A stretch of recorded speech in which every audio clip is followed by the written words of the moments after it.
Pemirsa, Rari Angon Festival tahun ini tidak hanya menampilkan layang-layang tradisional khas Bali. Berbagai jenis layang-layang modern juga turut diperkenalkan kepada masyarakat sebagai bagian dari perkembangan olahraga dan seni layang-layang di dunia. Alhasil, event tahunan di bulan Juli 2026 ini menjadi agenda favorit para wisatawan domestik maupun wisatawan mancanegara yang berlibur di Bali.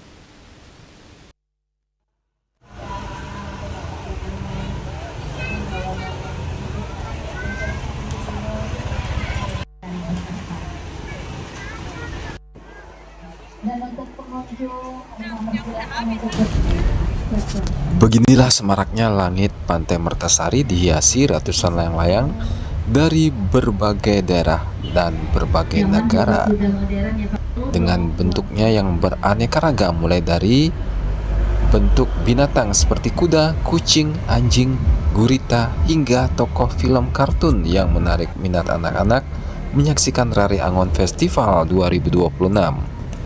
Rari Angon Festival 2026 kembali menjadi ajang pertemuan pecinta layang-layang dari berbagai daerah di Indonesia, bahkan hingga mancanegara.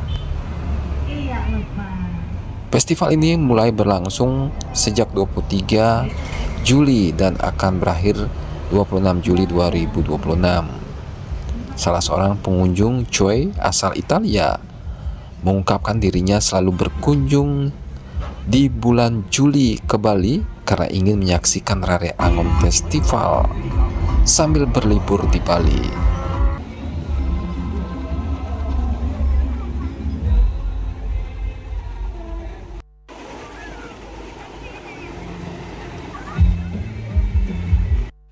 Tidak membatasi mereka tetap untuk datang.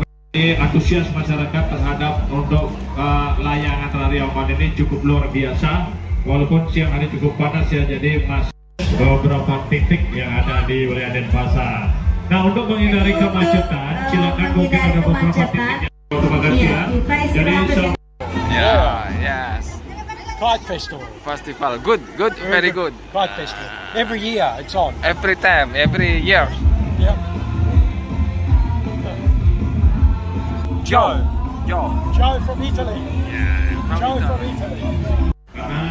Di pinggir pantai Mertasari Sanur tampak wisatawan domestik yang berlibur bersama keluarga tercinta memanfaatkan keindahan panorama pantai dengan duduk santai ataupun menemani buah hatinya bermain layangan di pinggir pantai.